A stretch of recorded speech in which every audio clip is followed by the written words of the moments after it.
Hi, this video is to explain ways of mobilizing your back if you're unable to assume some of the positions in the back mobility video that you've just watched.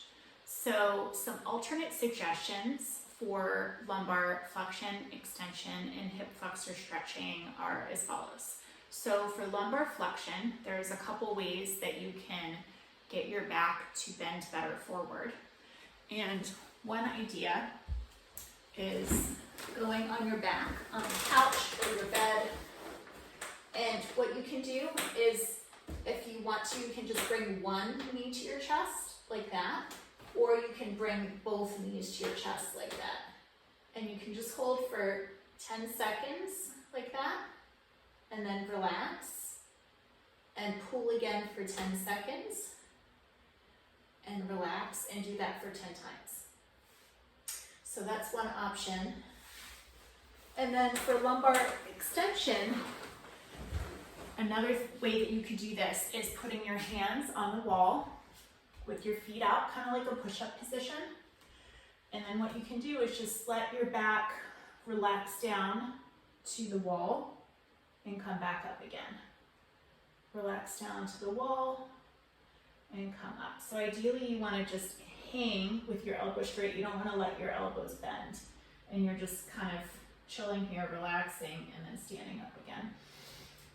So that's lumbar flexion and lumbar extension alternate exercises. Now for hip flexor stretching, the hip flexor is in the front of our hip here. And an easier way of doing this when you're lying down is to lie down with the leg that you want to stretch closest to the edge. And this is knee straight, but sometimes just going on a diagonal can be helpful for this.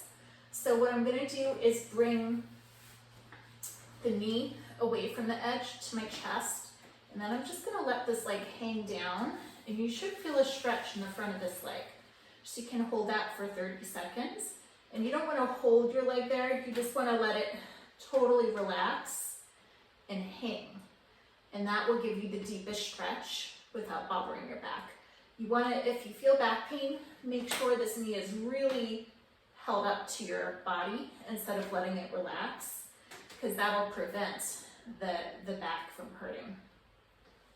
And you can do this on the opposite side just by switching directions here.